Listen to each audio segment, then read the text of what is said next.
Luca thought he heard faint sounds coming from the other side of the door. He pressed his ear against the cold metal to hear better. The sound of footsteps grew louder.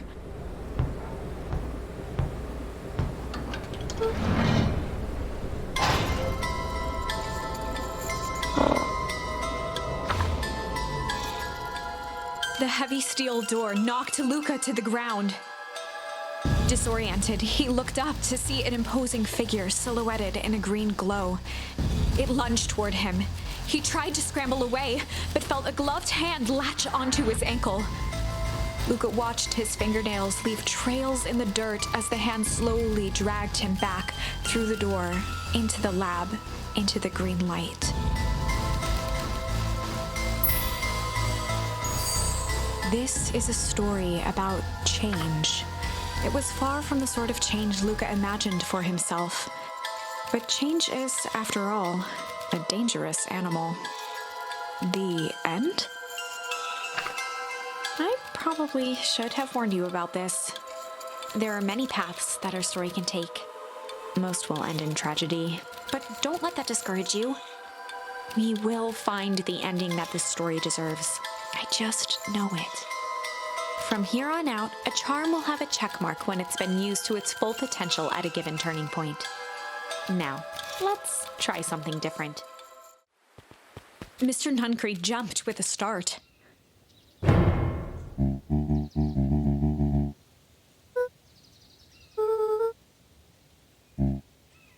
Luca motioned to the phone booth.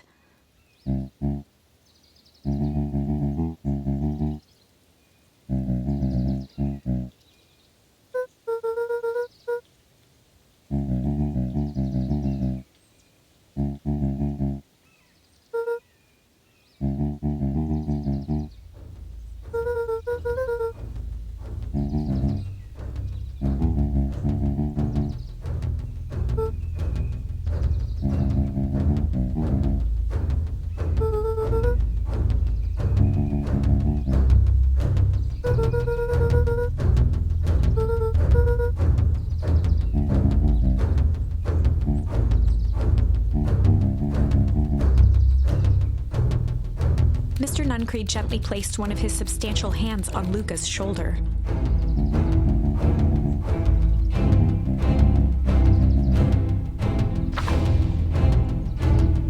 Luca peered up at Mr. Nuncreed. Kind eyes warmed a stern face. There was a deeper emotion hiding beneath it all. It was subtle, but Luca could sense something eating away at him.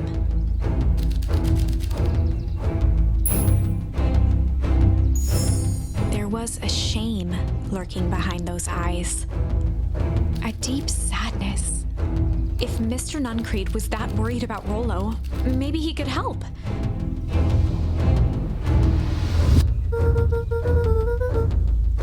Mr. Nuncreed raised an eyebrow.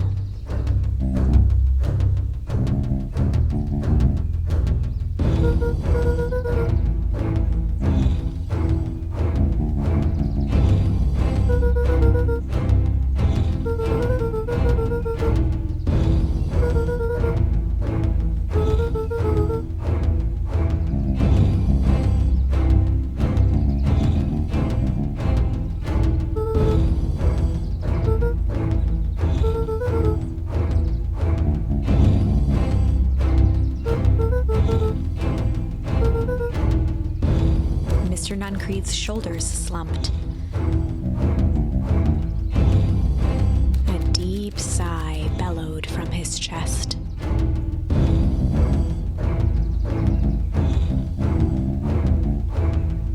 Luca attempted to take a step back, but Nuncreed's hand clamped down on his shoulder.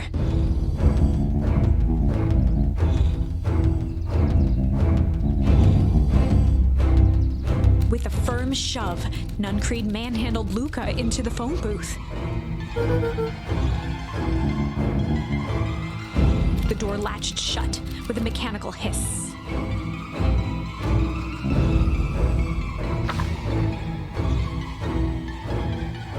As Luca pounded the glass, the floor dropped from under his feet. The The inside of the phone booth was now a loose capsule plummeting at gravity's whim. Luca winced and pressed his hands to the walls. As he braced for impact, the capsule hurried to a surprisingly smooth stop. He felt a cold rush of air and opened his eyes with hesitance. Two large figures in hazmat suits occluded his view. Luca heard the deep, resigned voice of Mr. Nuncreed over an intercom. He knows too much. The end. Wait. No. This isn't the end. I know there's still much more. Somehow this went wrong. Okay, let's try something else.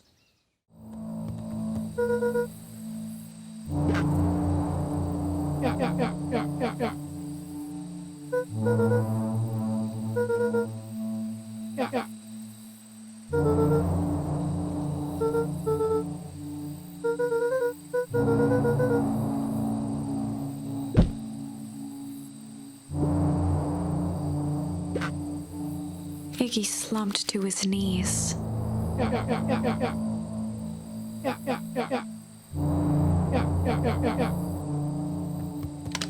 Luca grabbed the walkie-talkie and headed for the window.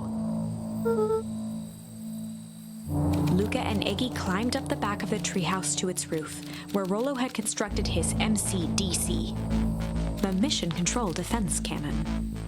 From behind the crowd of clipboards, William Kerr strode forward, a warm smile on his face.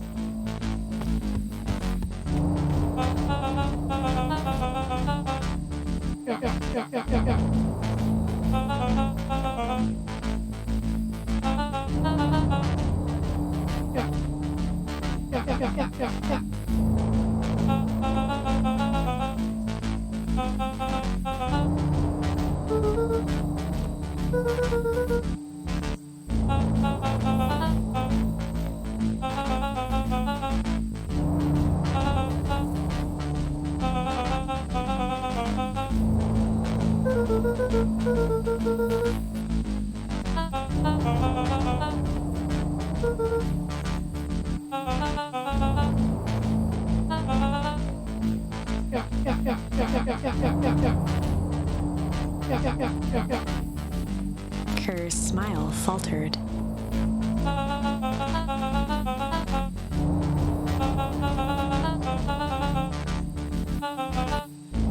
Luca's grip tightened on the M.C.D.C.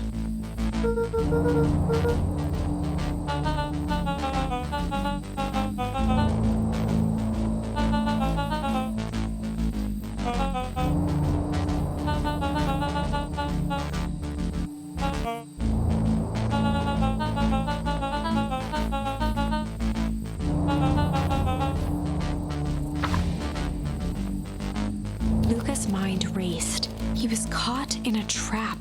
What do you do when there's no hope? Iggy wiped his cheeks with a sleeve. What are you gonna do, Luca?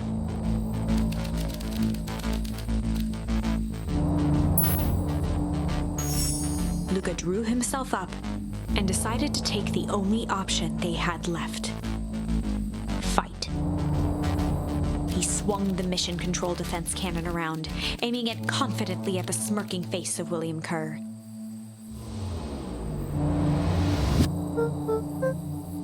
Luca summoned his most insolent demeanor.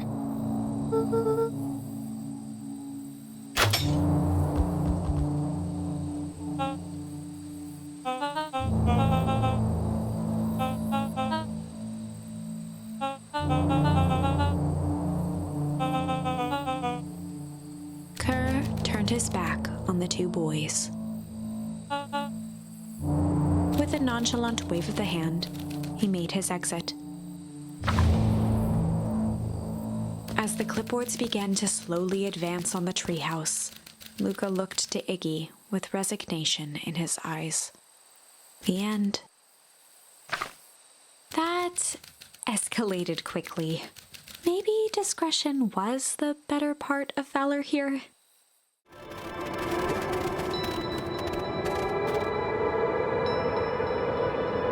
Luca and Iggy inched up to the edge of the hole with bewilderment in their eyes. Arctic air breathed out of the cavern in heaving gusts.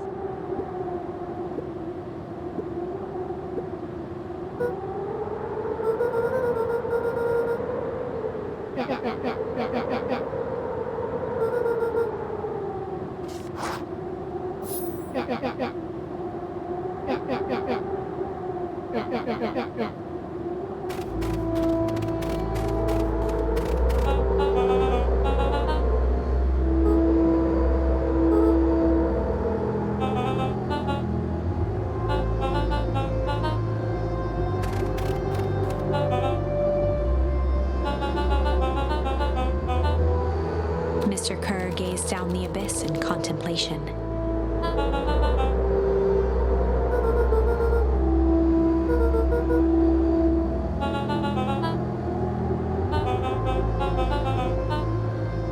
Kerr scratched the back of his head.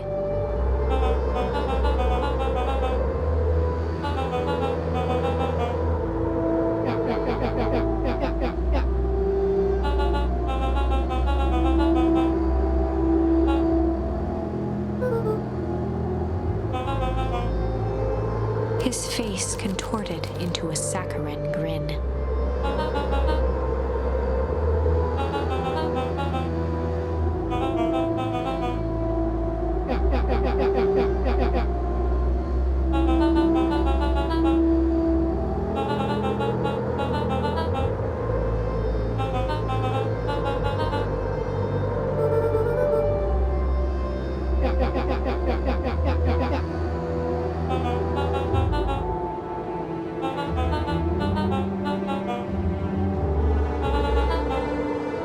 Kerr snapped his fingers.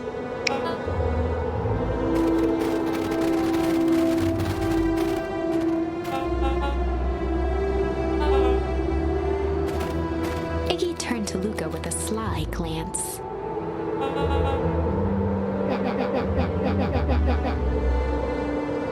Iggy waved the box into the air, threatening to drop it down the hole.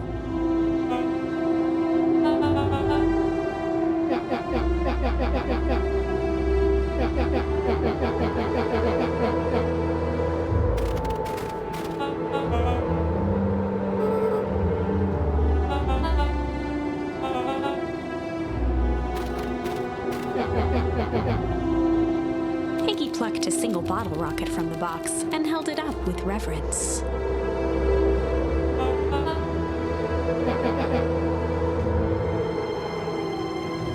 After a long pause, Mr. Kerr flung up his hand with frustration.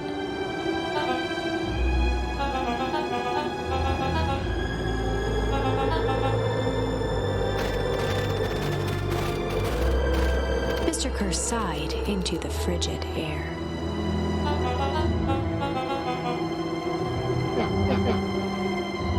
With a nonchalant flick, Iggy tossed the firework into the hole.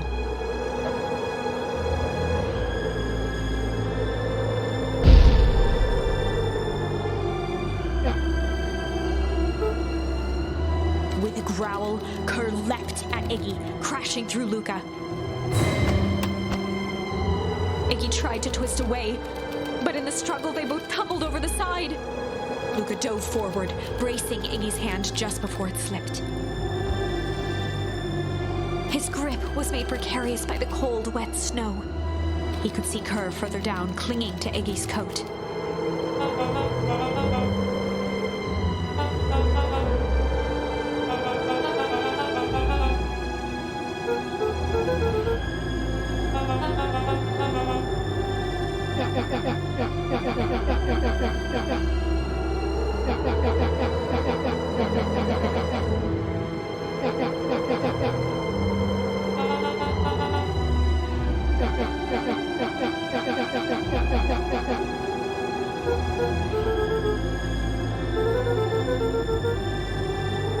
Mr. Kerr gasped with insult.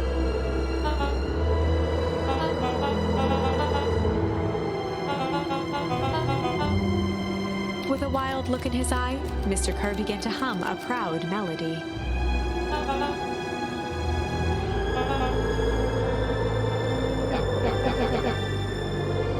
Luca's hand began to cramp, his voice began to crack.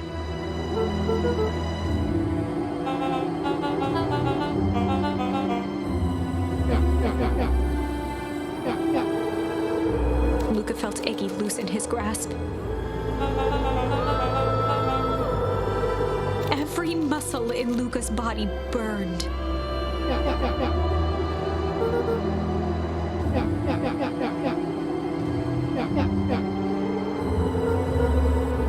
Luca felt his hand slipping.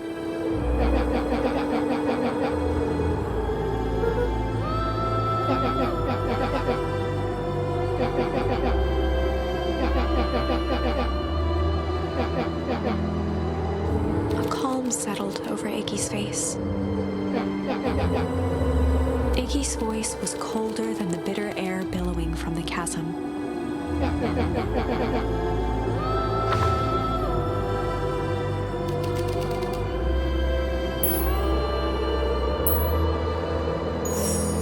Luca had no choice but to accept Iggy's request. With a quiet blink, Luca watched a teardrop sail down into the howling void. As his fingers slowly gave up, he met eyes with Iggy.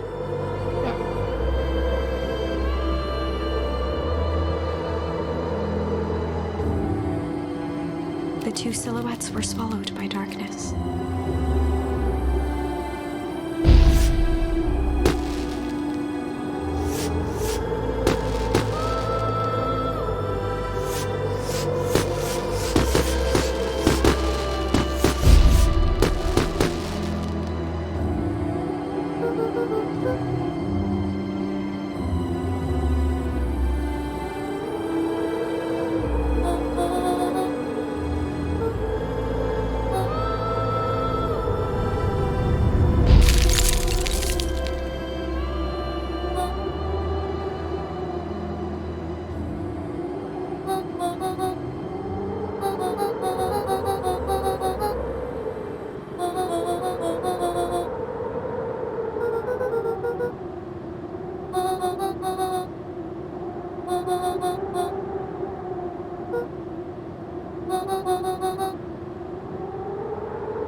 We have some idea what that would look like.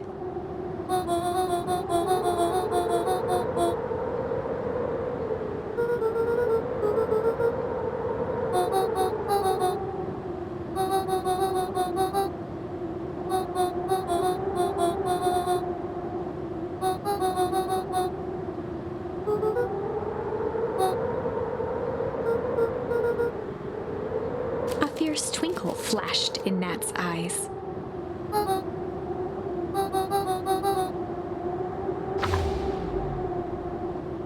With a chuckle, Nat turned and walked west. Dumbfounded, Luca followed behind him, trudging through the snow. Every step taking him further away from everyone and everything he knew, and closer to destiny. To be continued in Beacon Pines, Pines Harder. Revenge served cold. Second time's a charm? Wait, that's it? This ends with a crummy cliffhanger just when it was getting good? I was even starting to like Iggy. No way. I refuse to be associated with some never-ending parade of sequels. Let's go back and find something more definitive.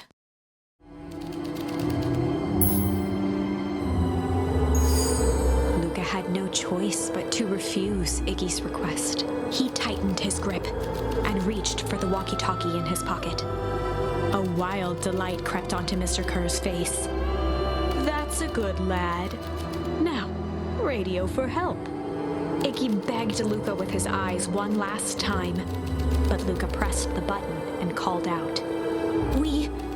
We need help. Mr. Kerr is in danger.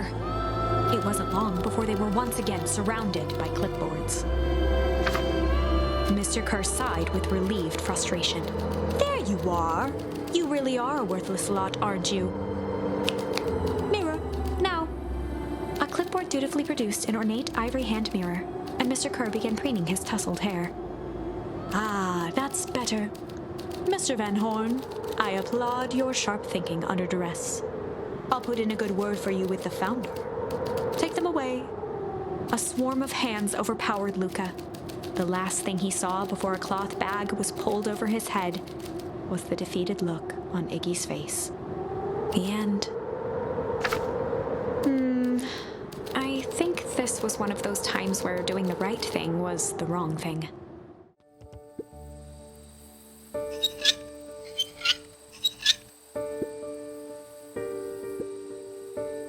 Luca had only ever heard him speak in this stiff yet gentle tone a few times, and it always meant one thing.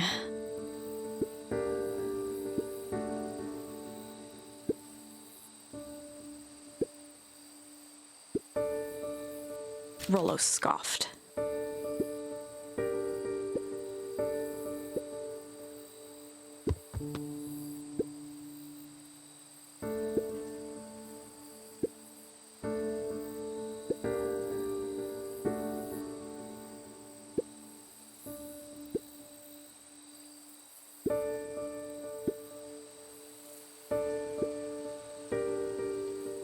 Lucas stumbled on his words, knowing he'd said too much.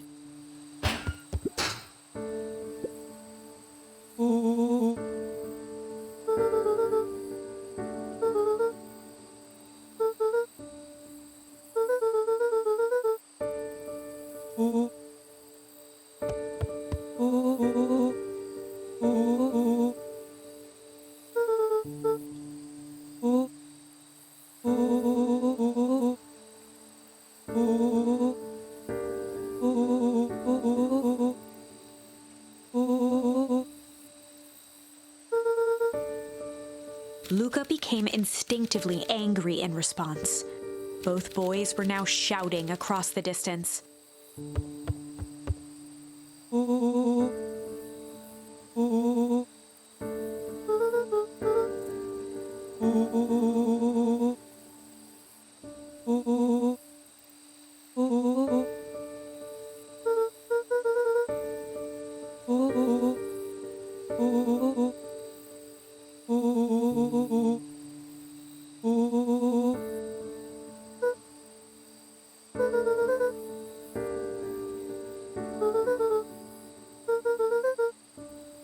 Rollo's tone changed to a calm, yet more intense anger.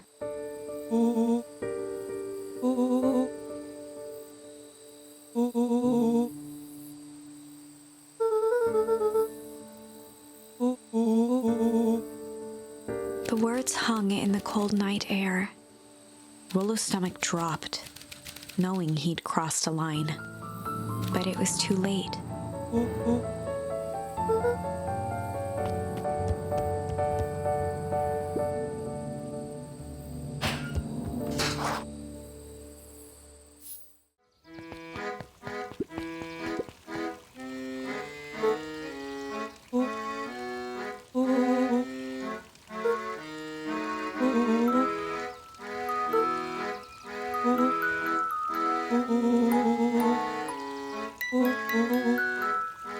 Rollo sheepishly handed Luca the balloons.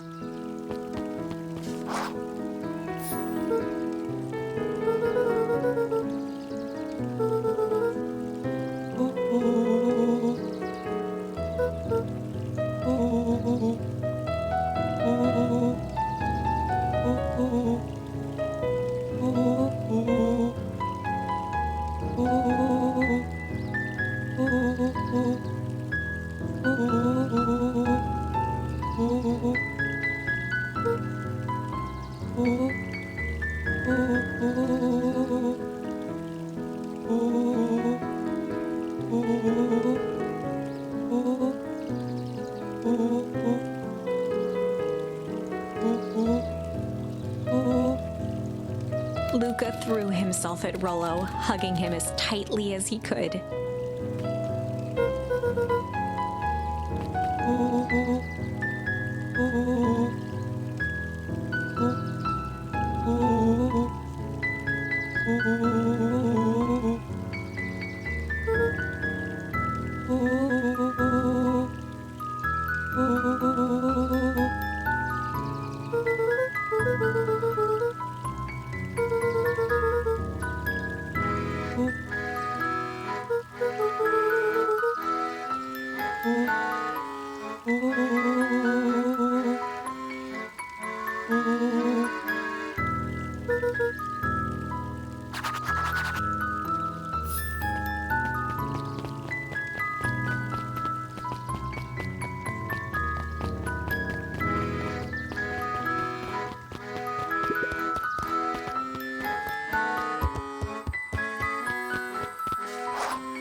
Rollo handed Luca an unopened letter.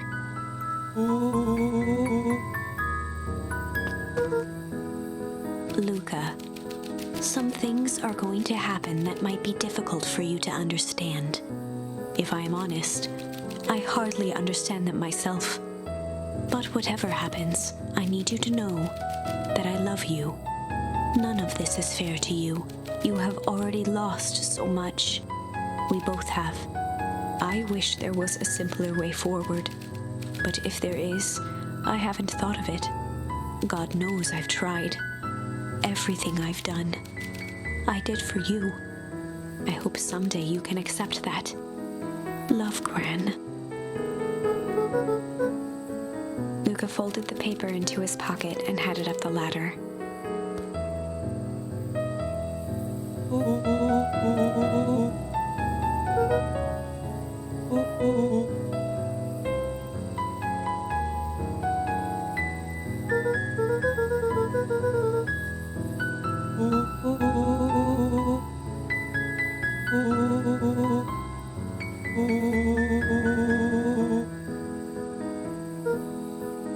Luca was at a loss for words, but that was fine. Words aren't always necessary.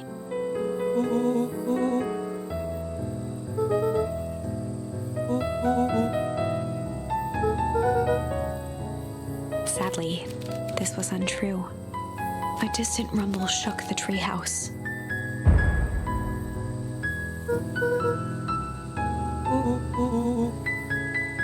It was not fireworks. It was something the boys couldn't possibly comprehend.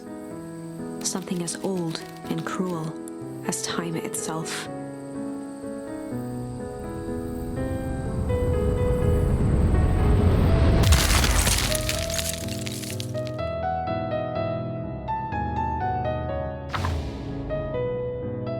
A shockwave of cold tore through the room. A bitter, unfathomable chill. Before they could react, it encased them in ice. Two boys, reunited by friendship, only to be cruelly separated by a malevolence beyond reason.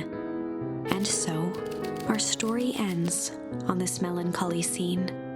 In a silent treehouse turned statuary, in a town brought low by its secrets, sits a pair of friends, alone, together, for the rest of time. The end. No, that can't be the ending. It simply can't. I won't accept it, and I hope you won't either. There are more endings, more possibilities. I can feel it. We are just going to have to sort through them all until we find the one that fits. At the bottom step, the man paused, squinting to search the room for signs of life. Rollo shifted suddenly. Luca gave him an intense, chastising look and whispered through clenched teeth. It was too late. Rollo was already inching toward the stairway. He screeched as he charged toward the shadowy figure. With all his weight, Rollo tackled the man to the ground.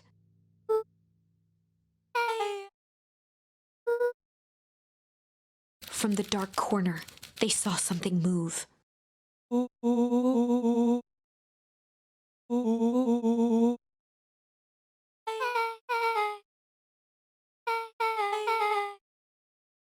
Luca scrambled to the hunched figure on the ground. Pressing his fingers to the man's neck, he sighed with relief.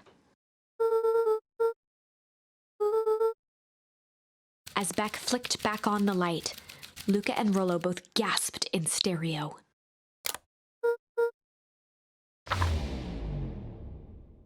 Chapter 7.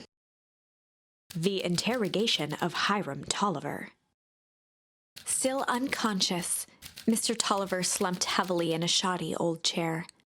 His hands were bound with rope, his feet tied with some loose string. The kids huddled in a circle, discussing their plan. One thing was certain, they couldn't just let Mr. Tolliver go. They needed to know what he was doing in Luca's house. After some deliberation, it was decided.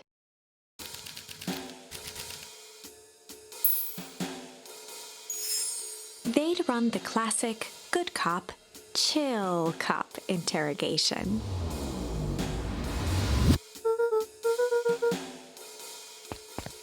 Luca walked calmly to the light switch, flicking it off and on a few times. Mr. Tolliver shook his head, gathering his wits. He looked over to find Luca, who returned a calming grin.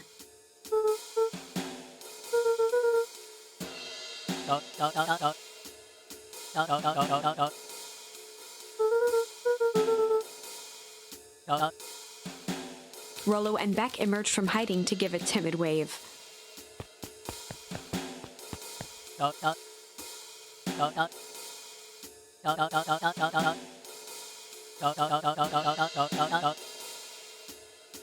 Luca glanced over to Rollo and Beck, who replied with skeptical looks.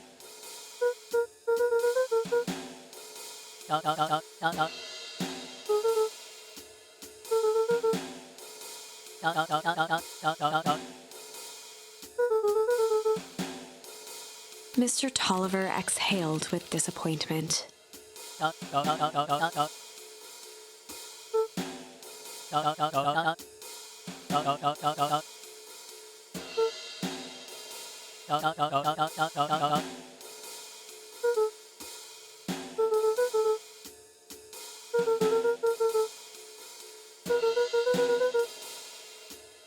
Luca gestured to the corner.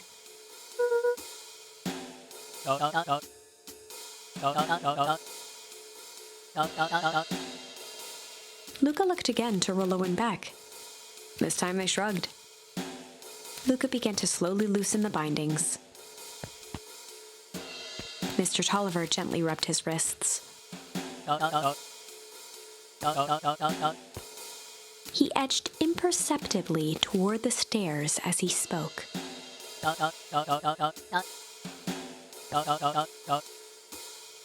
Before the kids had even noticed his movement, Mr. Tolliver was at the light switch. He punctuated his final words by flicking the switch and rushing up the stairs.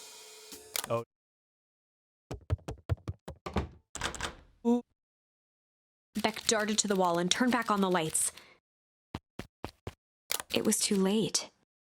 Rollo confirmed what they all heard. Mr. Tolliver's muffled voice came from behind the door.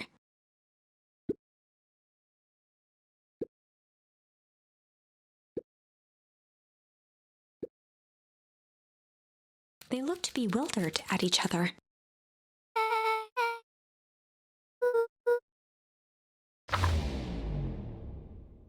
They heard the staccato thump of quick steps exiting the house. The kids looked down in resignation. This isn't how it goes in Hank Atomic. For some reason, they'd always assumed it was up to them to save their town. Luca opened his mouth, hoping to conjure some magical words to make this right. Only a hollow croak escaped. The end. Well, we certainly aren't going to find a grand resolution to our tale locked in a basement. Back to the drawing board.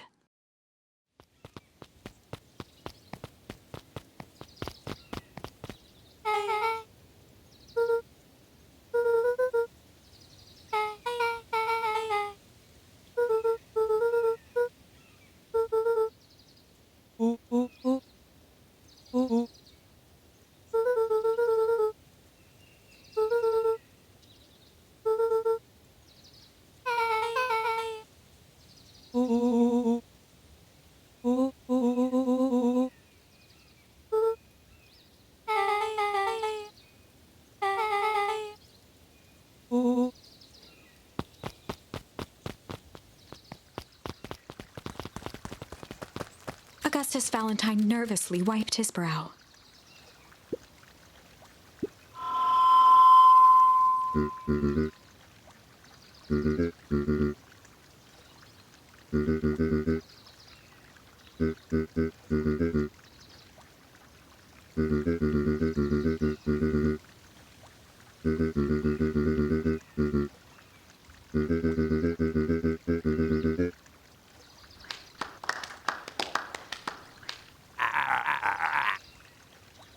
Gus cleared his throat and awkwardly loosened his tie. William Kerr bounded on the stage with the energy of a preacher at a big tent revival. He gave Gus a hearty slap on the back and motioned him off the stage.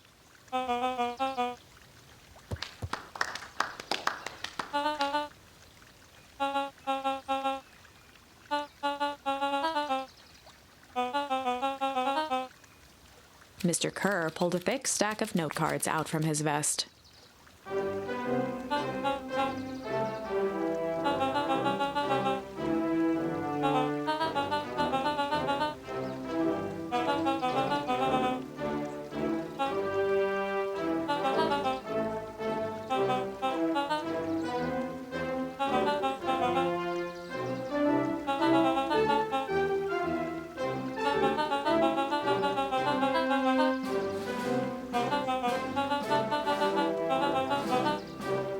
Mr. Kerr took a moment to survey the crowd. He wiped away a single tear.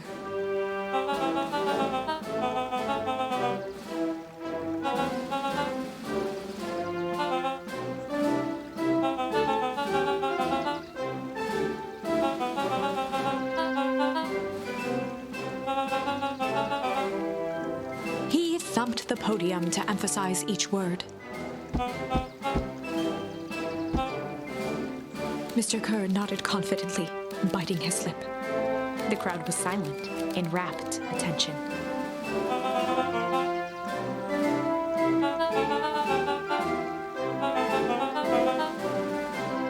Mr. Kerr methodically made eye contact with each section of the crowd.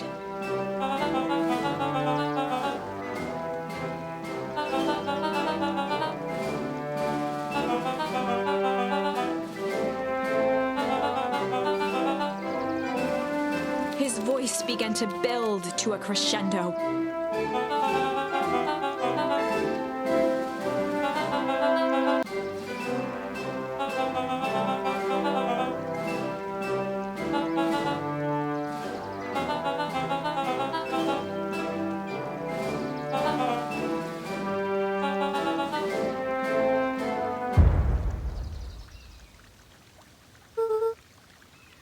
The crowd began to look around nervously.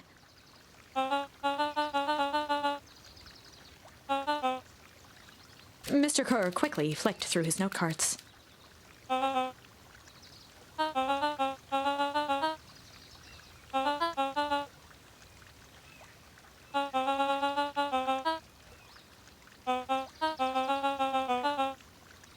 He raised his hands up to the heavens.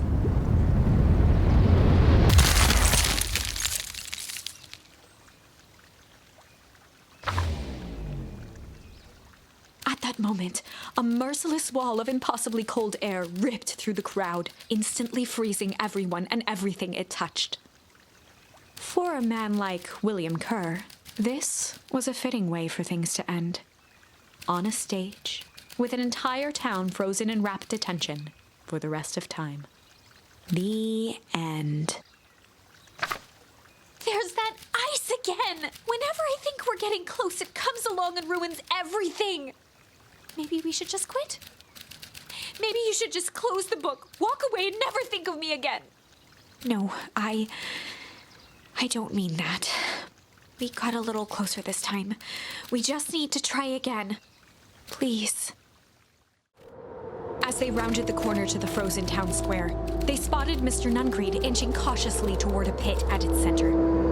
He held his arms out gingerly, as if approaching a beast in the wild. Upon closing the distance, Luca recognized what Nuncreed was after. Gran stood confidently at the edge, one arm outstretched over the abyss. Nearby, a wheelbarrow had been emptied out. She held a lit torch, which flickered in the bitter wind.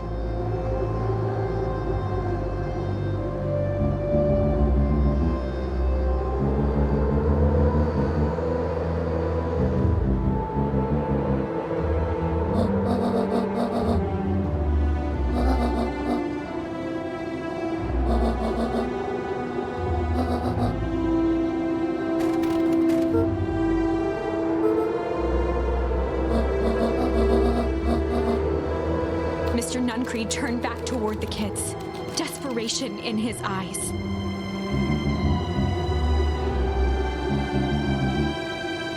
Rollo and Beck held steadfast in awe. Luca approached closer. Mr. Nuncreed spun back toward Gran, his voice growing louder.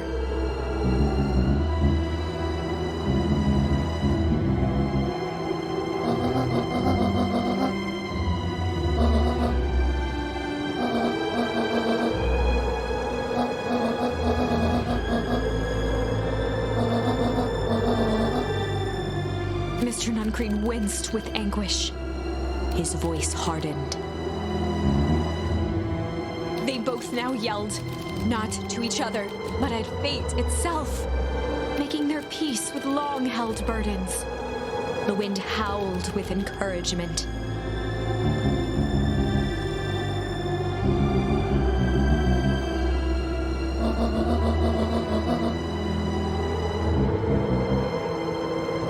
They menaced at each other, both catching their breath. The moment balanced on a knife's edge. Amid a blur of emotions and memories, Luca's mind flooded with questions. The wind calmed, as if to give him the stage.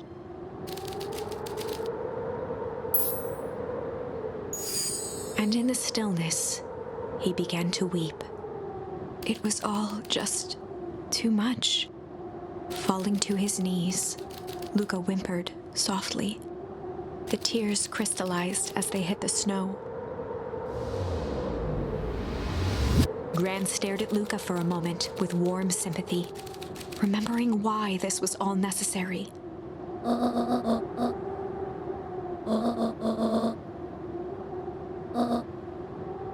She stiffened up and brandished the torch at Mr. Nuncreed.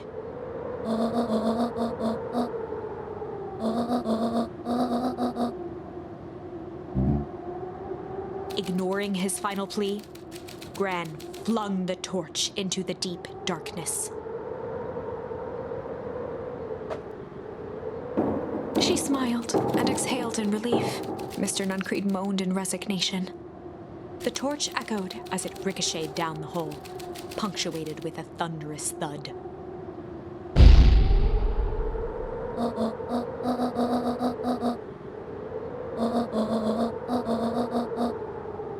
Before Gran could finish, the ground shook her to silence.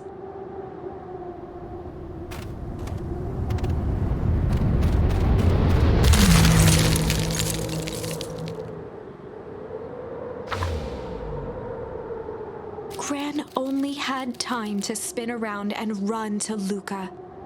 Her attempt to shield him, an honorable but trifling act. Unflinching love, pitted against an unthinking horror. There was no contest. Her warm embrace froze in an instant. That is where they remain, fixed in place, forever.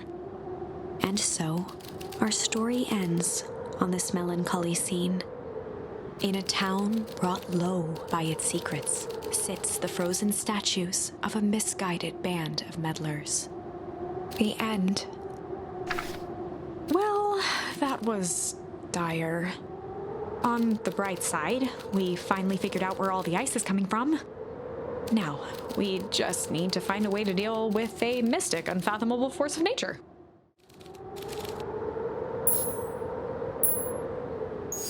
And in the stillness, he began to hum. After the death of his father, Luca had trouble sleeping. Each night, his mother would sit at the foot of his bed and hum a gentle melody.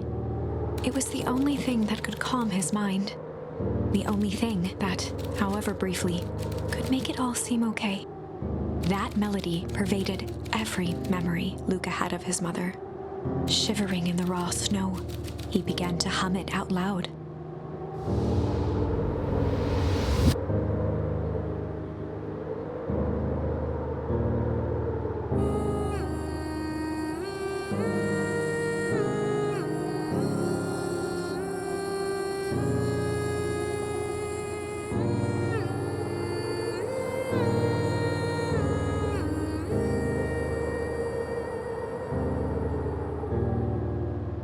Gran lowered the torch, listening closely.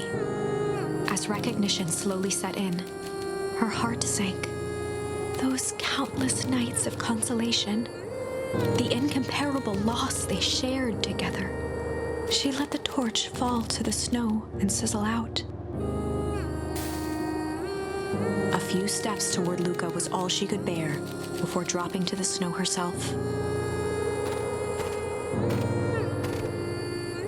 Through a flood of tears, she began to hum along, note for note.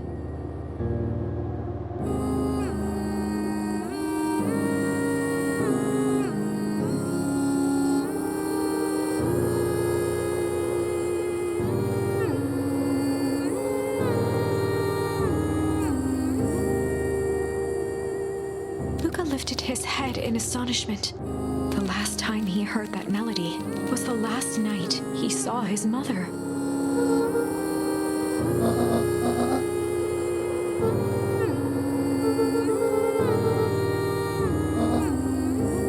Luca blinked through blurry, watery eyes, trying to see more clearly. He could just make out the impression of a familiar face. He peered across the snowscape at the woman on her knees. Something about her was undeniably his mother. Only smaller, older, changed.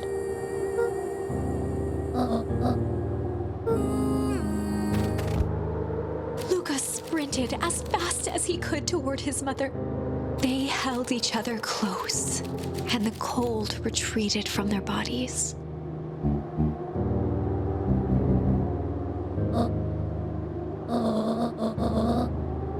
Eleanor looked down at Luca, tightening her embrace in an appeal for forgiveness.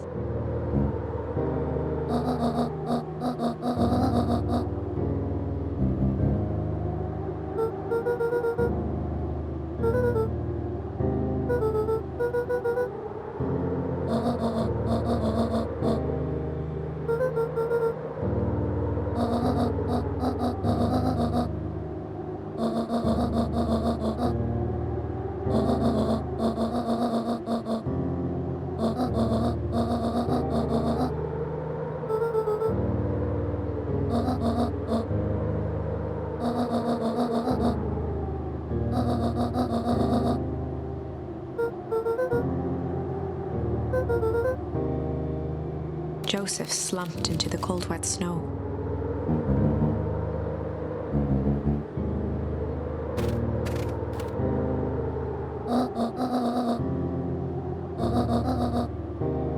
For the first time in a long time, her voice felt like her own again.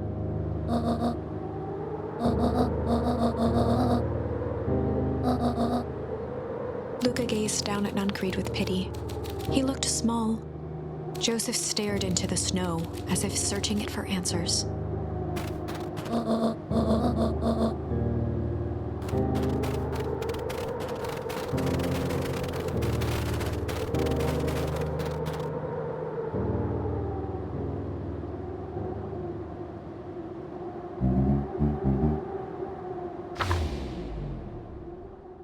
Chapter 9.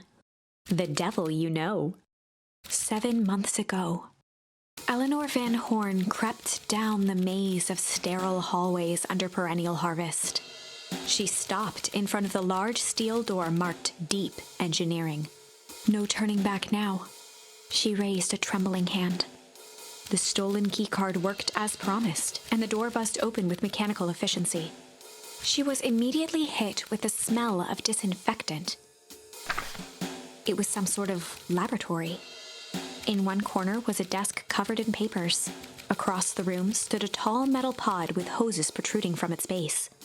She rushed to the desk and began shifting through the piles of papers. They were experiment reports on something called Tempus liquamen. There were dozens of them, every one stamped failed.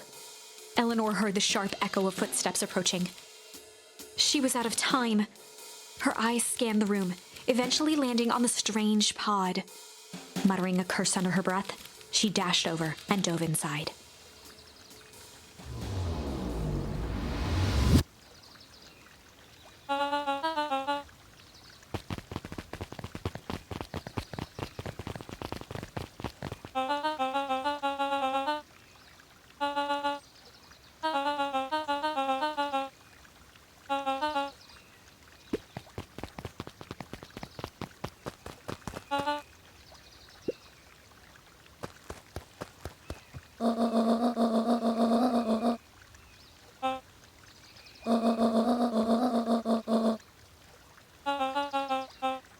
Mr. Kerr addressed the crowd with a sarcastic tone.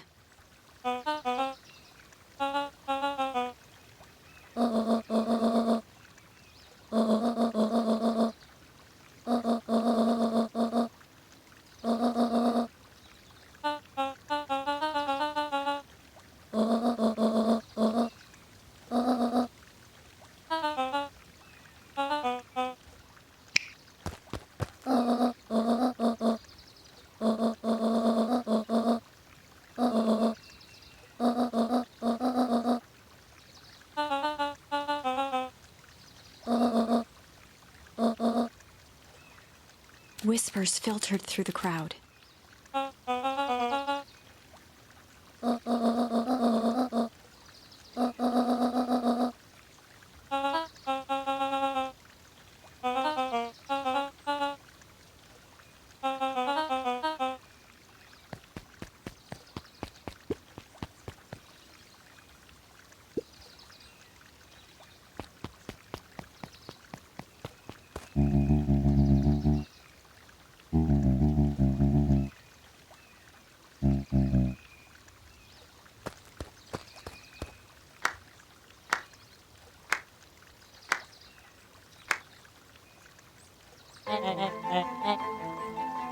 Torment dragged on Joseph Nuncrete's face.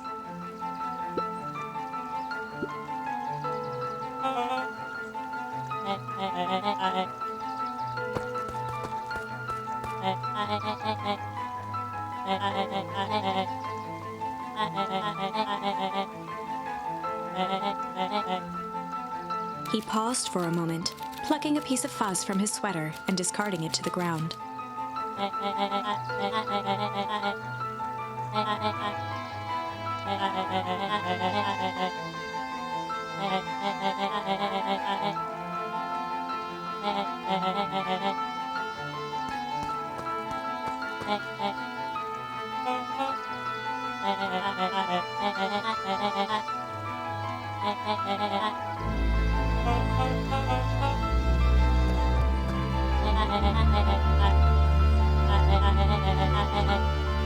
Kerr gave a bow of deference. Gasps rippled through the crowd.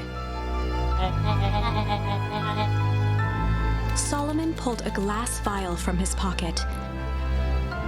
In one smooth motion, he downed its contents.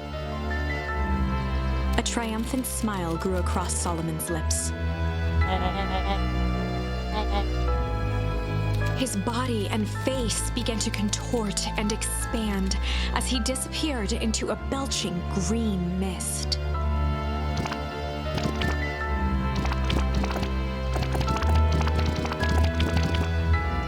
A hushed, Horror gripped the crowd. This is a story about change.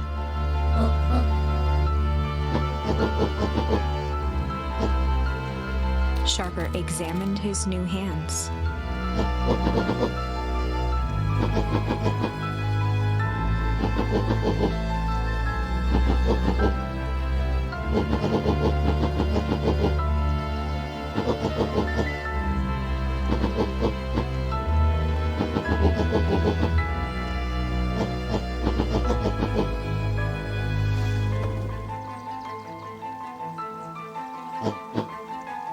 Sharper choked out a crude squawk of a laugh. Frustrated grumbles sprinkled through the crowd.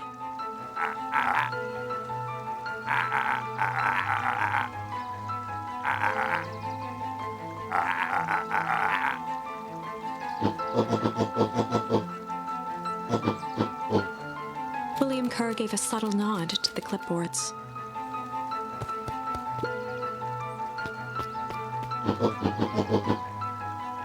A helpless quiet settled over the crowd.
Sharper addressed the crowd with indignant pride. He'd planned this moment for so long that now, at the deed's fruition, it almost felt frivolous.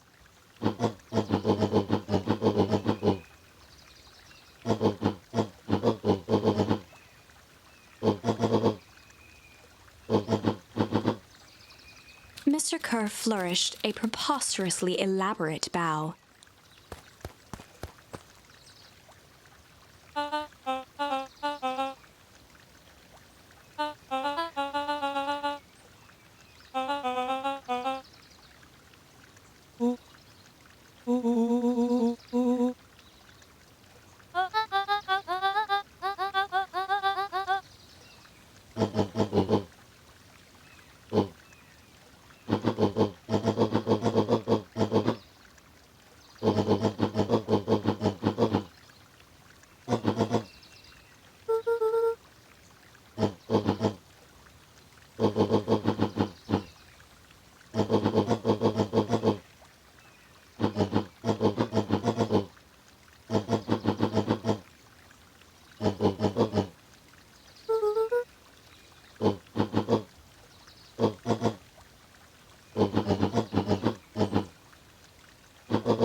Sharper coughed up one final laugh and cracked his knuckles.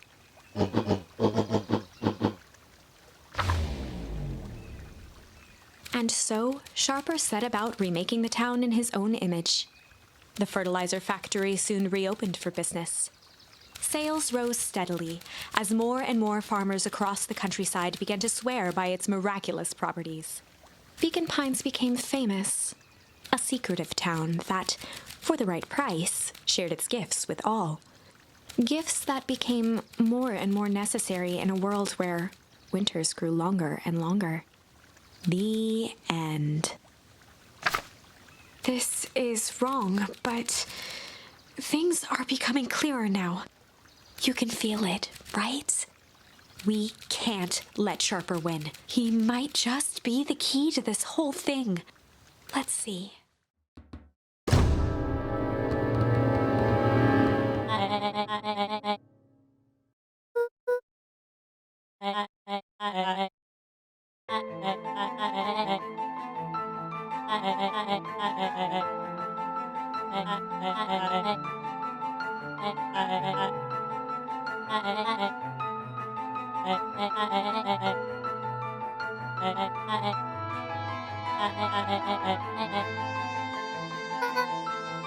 Her eyes searched the floor in thought. Solomon watched eagerly, waiting for the flicker of epiphany. With a sickened look, she peered into his soul.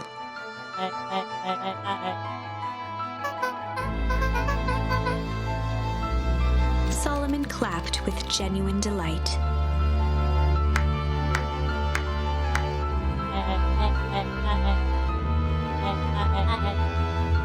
Solomon glanced down, examining his youthful form.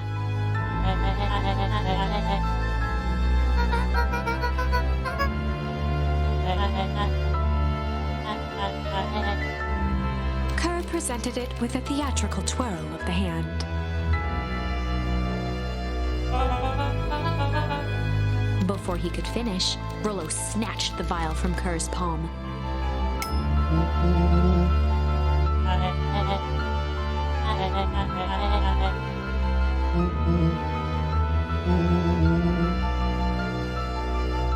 Rollo casually tossed the vial to Luca. Luca jiggled the vial mockingly.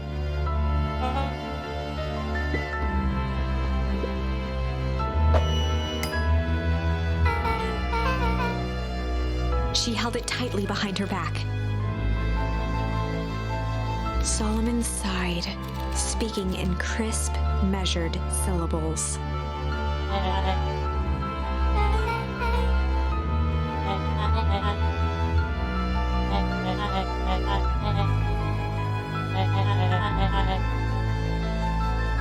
He pursed his lips with feigned sincerity.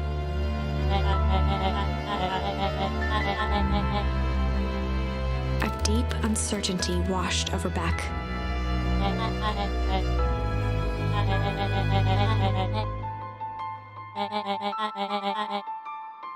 She looked to Nellie shakily. With a dispirited nod, Nellie sighed in defeat. Beck slowly approached Solomon.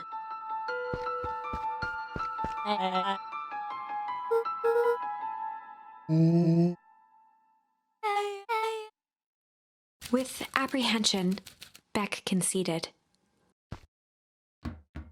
Solomon pocketed the vial and brushed off his shoulder with a sharp flick.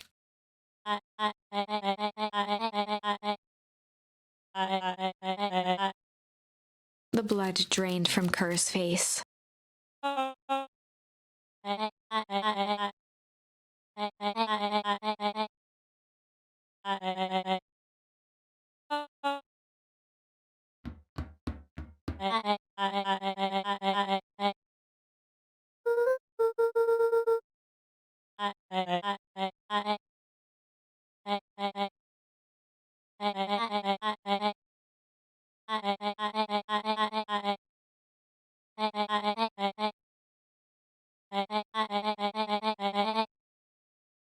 Solomon shook his head with gratification.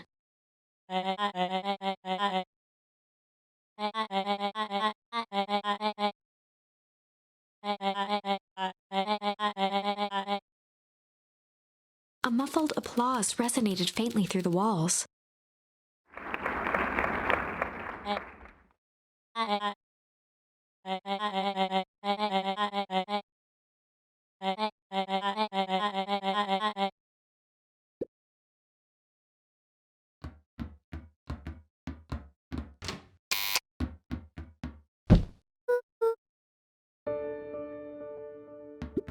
Nellie was staring at the floor, deep in thought.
The color dropped from Luca's face.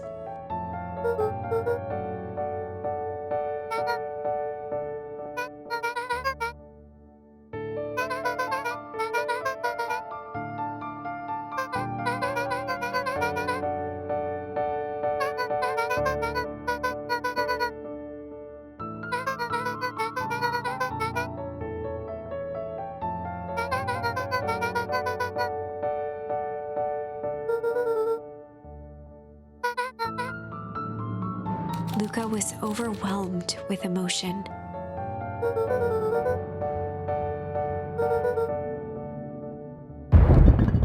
A sudden explosion sounded from the hull.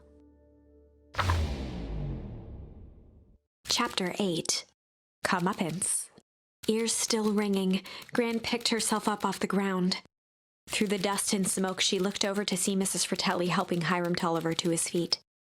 She'd had to beg, borrow, and steal to acquire those explosives. How many nights had she spent visualizing how she'd use them to make things right? And now, her one shot at destroying the source, that damned hole that swallowed so much of her life, was gone. Traded for this jagged hole in a wall and a foolhardy shot at rescuing Rollo. With Fratelli and Tolliver at her side, she stepped through. It was a strange feeling. The last time she'd stalked this maze of hallways, it was in a different body. They quickly rounded a corner to find a group of clipboards guarding a door. Something worth guarding is probably something worth seeing. She leapt forward, brandishing her cane. If her last chance at vengeance for things lost was truly gone, she would just have to fight to keep what she still had.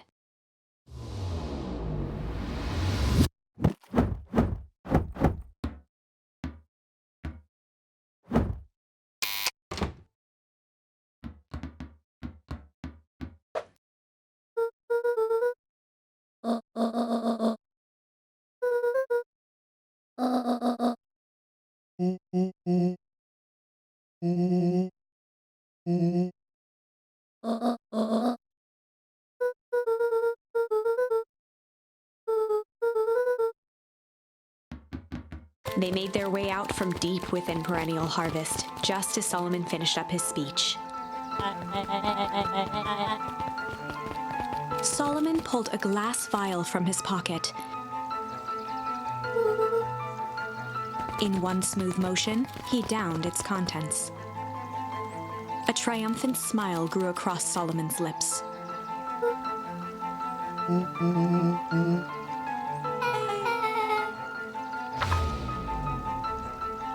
With a mischievous look, Beck elbowed Luca. Remember when I had the vial behind my back?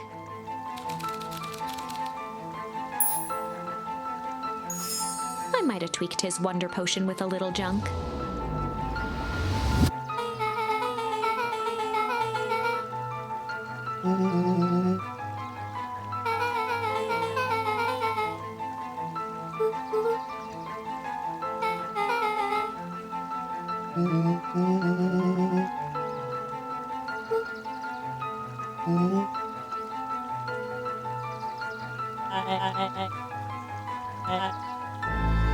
His body and face began to contort and expand as he disappeared into a belching green mist.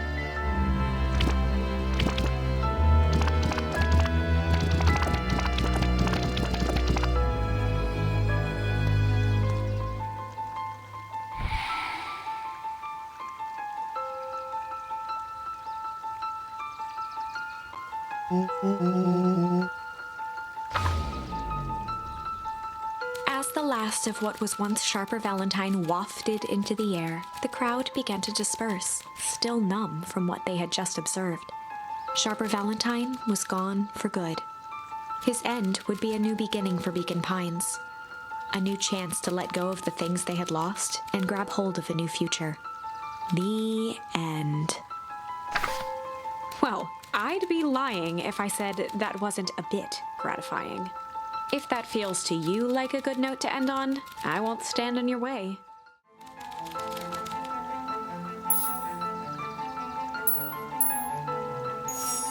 I might have tweaked his wonder potion with a little malice.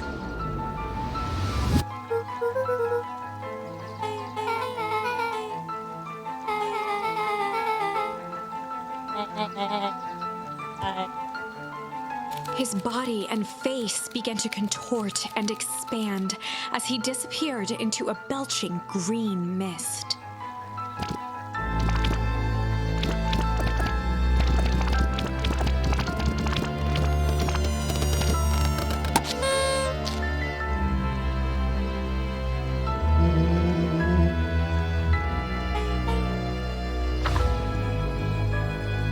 The crowd gazed in stunned silence at the now empty stage. The quiet was broken when William Kerr sprinted off stage and into the distance. He was never seen around Beacon Pines, or anywhere else for that matter, again. Watching the silhouette of Kerr disappear over the horizon, Luca began to laugh. First, a low chuckle that became uncontrolled, heaving laughter. Through his tears, he was vaguely aware that the crowd had begun to laugh with him. The end. That was unexpected. Perhaps a bit of an absurd ending for my taste, but who am I to say? I'm only writing the damn thing.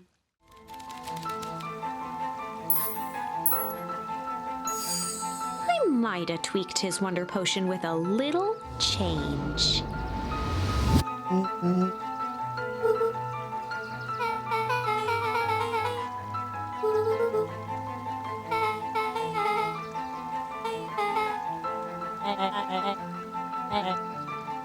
His body and face began to contort and expand as he disappeared into a belching green mist.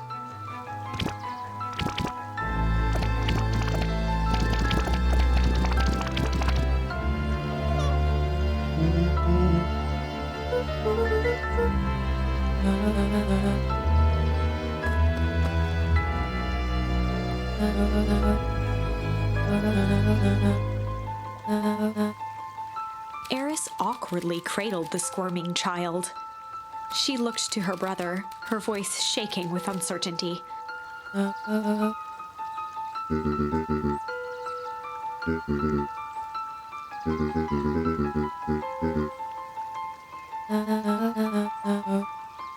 She looked back down at the infant with equal parts kindness and terror in her eyes.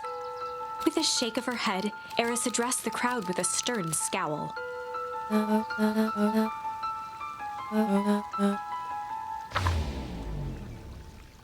Epilogue. Beacon Pines' coldest summer on record came and went without much fanfare. Folks shared what they had, and none were left wanting.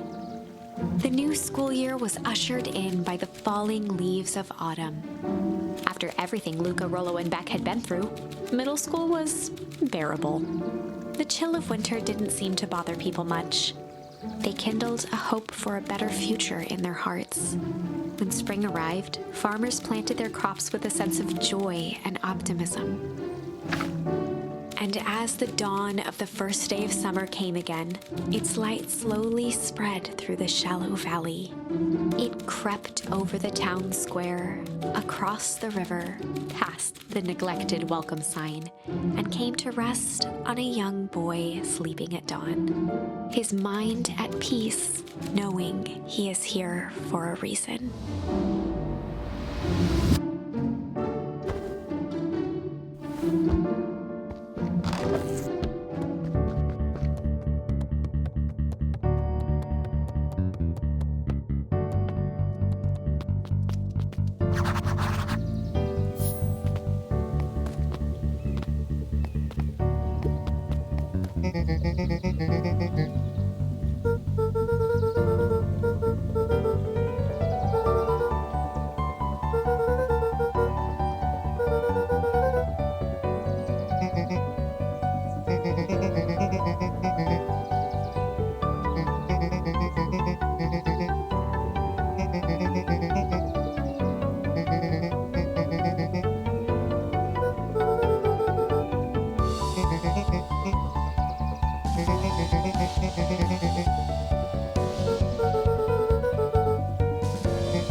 When perennial harvest collapsed, most of the clipboards skipped town.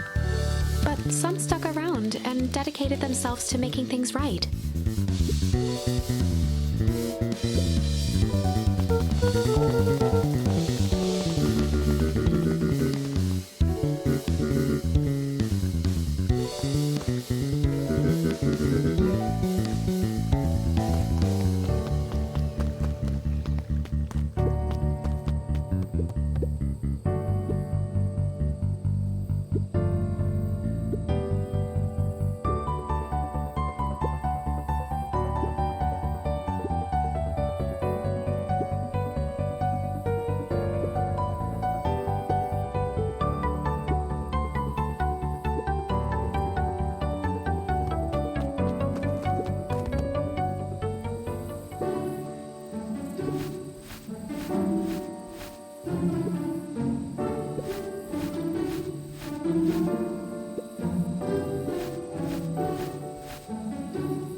Eris did her best to ignore the tears welling in her eyes.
Mrs. Fratelli glowed with a carefree smile.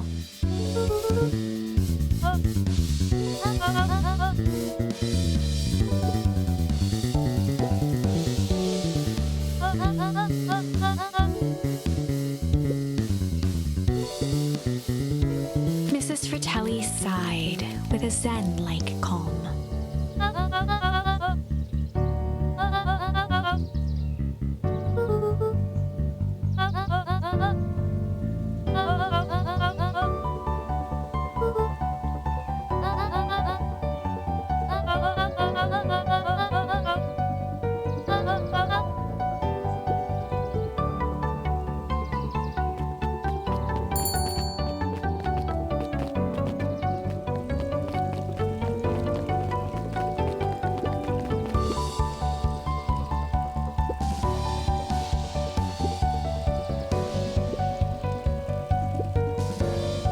Closing her eyes, Miss Hatch took a deep, relaxing breath.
He playfully waggled an apple.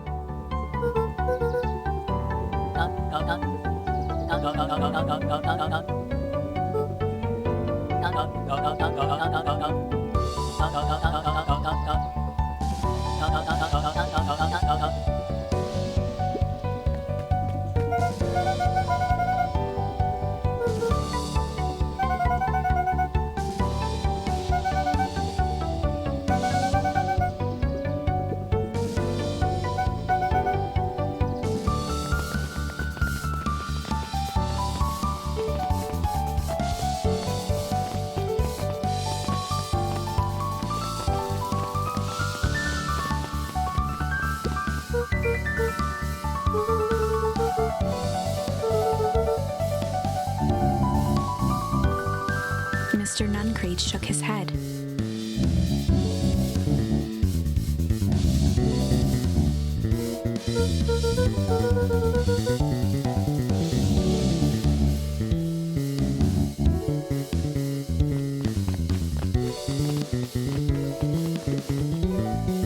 With perennial harvest gone, the transportation tubes were left unused.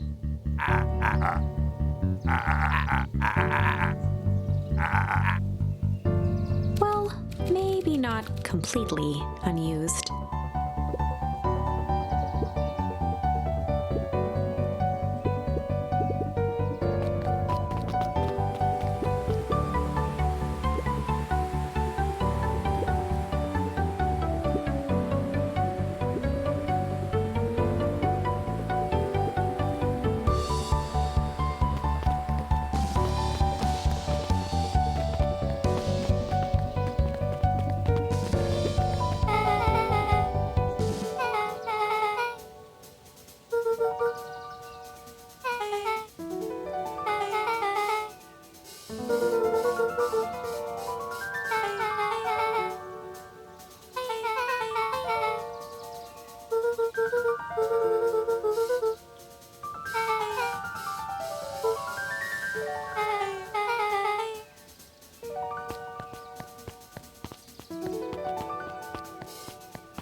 Over the school year, Kato and Bert had become close friends.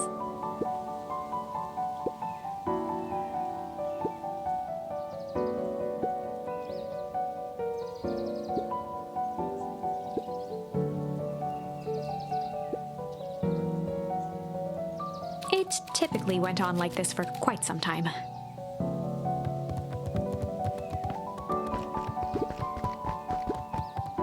Luca peeked over Piper's shoulder, laid stealthily inside a large volume of mathematics, was the first issue of Hank Atomic.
Waiting for. Honestly, I'd begun to lose hope of ever finding it. But then you came along. I don't know exactly how to thank you. It's hard to explain how much this means to me. It's funny, now that our time together is finally ending, I'm at a loss for words. Let's just watch the end together.